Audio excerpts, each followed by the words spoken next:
अलीगढ़ के राहुल और सपना की स्टोरी का अब समापन होता हुआ दिख रहा है, क्योंकि पुलिस के पास आकर दोनों ने सरेंडर कर दिया है। लेकिन यहां मामला इतना सामान्य नहीं है, मामला काफी पेचीदा है, क्योंकि सपना, जिसकी बेटी की शादी राहुल के साथ होने वाली थी, अब अपने दामाद यानी जो होने वाला दामाद था उसी के साथ रहना चाहती है। दोनों ने थाने पहुंच करके यह कहा कि अब वे दोनों एक साथ अपना जीवन गुजारना चाहते हैं। सपना, जो कि 38 साल की है, उसने आरोप लगाया कि उसका पति उसे शराब पी करके मारता था, पीटता था, उसे पैसे नहीं देता था, उसके चरित्र पर शक करता था और वो पिछले 19 साल से काफी पीड़ित जिंदगी गुजार रही थी। लेकिन इस मामले में सवाल ये उठा कि जिस लड़के के साथ सपना की बेटी की शादी होने वाली थी, उस लड़के के साथ वो भाग गई। और इस पूरे मामले को लेकर के पूरे देश में काफी चर्चा हो रही थी, क्योंकि यहां सास और दामाद की लव स्टोरी जो सामने आई थी, इसको लेकर के काफी चर्चा हो रही थी।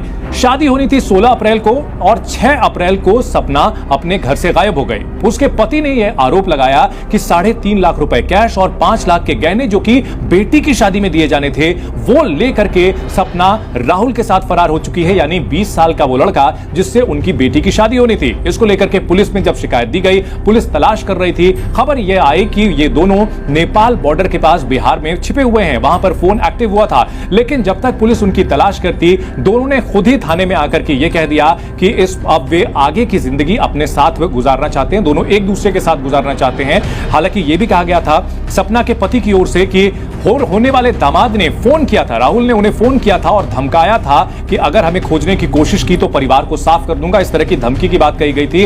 वहीं इस पूरे मामले में एंगल यह भी निकल करके आया था, जो लड़का है राहुल, उसके पिता ने यह कहा कि जो उसकी होने वाली सास थी वो जादू टोना किया करती थी। और जादू टोने का एंगल निकल करके आया था। यह कहा था कि 2 ताबीज सपना ने उसे दिए थे और उस ताबीज के मिलने के बाद से ही उनके बेटे का व्यवहार बदल गया था और वो लगातार अपनी सास के साथ घंटों फोन पर बात किया करता था। राहुल नाम के युवक ने अपनी होने वाली सास को एक मोबाइल फोन भी दिया था। वो अपनी बीवी से कुछ मिनट की बातचीत करता था और उसके बाद सास के साथ घंटों फोन पर लगा रहता था।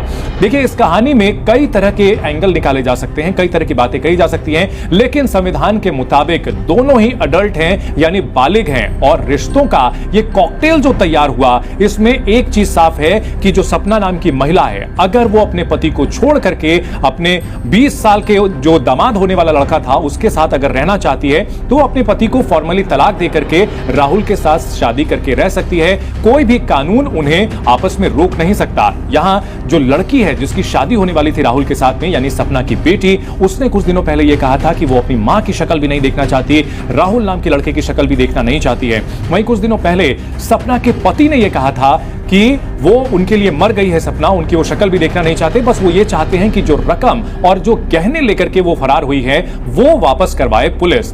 अब इस पूरे मामले में आगे क्या होगा ये तो देखना होगा, लेकिन फिलहाल अब मामला थाने में पहुंचा हुआ है। थाने में महिला पहुंच चुकी है, उसने रो रो करके अपनी आपबीती सुनाई है, अपने पति के ऊपर गंभीर आरोप लगाए हैं। अब देखना है कि आगे ये कहानी, ये जो उलझी हुई प्रेम कहानी है जिसमें ड्रामा भी था, इमोशंस भी था, सस्पेंस भी था, ये आगे क्या मोड़ लेती है। जी न्यूज़।